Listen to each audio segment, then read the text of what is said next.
Hello all, it's Thursday, and I'm gonna get patriotic on you today. You may have been following, probably not outside of Canada, but you may have been following the ongoing shenanigans with our national anthem. And I just wanted to weigh in briefly on this because I wanted to have a little bit of fun with it and still make a point. Now, for people who are not aware of the ongoing issue with our national anthem, we have a line in our national anthem that isn't entirely accurate anymore. It's a line that says, "In all our sons' command." The context of the line is, "O Canada, our home and native land, true patriot love, in all thy sons' command." Now, of course, this line refers to military service, which at the time the lyric was written, it referred only to men. It no longer refers to men anymore, and so there is a push to change the lyric to "in all of us command" instead of "in all thy sons' command." And some people are freaking out saying, don't change it, there's no precedent for it. There in fact is precedent for this sort of change. It's the British national anthem. When the ruling monarch is a king, they say "God save the king." When the ruling monarch is the queen, they say "God save the queen." And we know this in Canada because we're part of the Commonwealth. So in organizations like Girl Guides and Brownies, we are taught both "O Canada" and "God Save the Queen." Little 6-year-old me was singing "God Save our gracious Queen," just like that, because kids love to hit that first note in every line, right? Because we're taught to enunciate in choir. But the story gets better or worse depending on the way you look at it.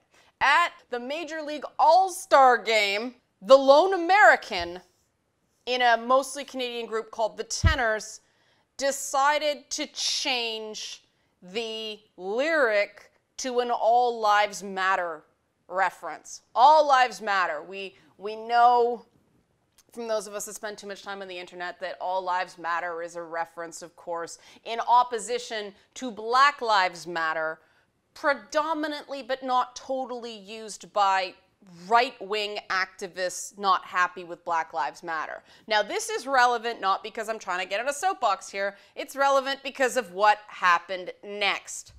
The you-know-what hit the fan next, and hockey icon Don Cherry blamed left-wing weirdos in this country for the lyric change. So we have hit the point of culture war stupidity.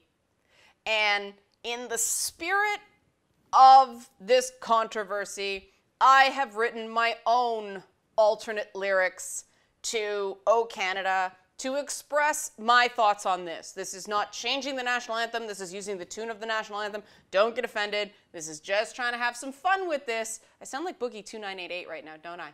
But here's my take on it in song. Now, this isn't a funny key, so forgive me if it gets a bit weird at times. It's the only bet I could find that sounded decent. Here we go! Oh, Canada, you are now culture war. Culture warriors, now do your lyrics mark. With hurting hearts we suffer through clickbait headlines on this. From far and wide, oh Canada, we do not give up. I'm still working on these lyrics. Please keep our land out of this nonsense. Oh Canada, this is just my 2 cents.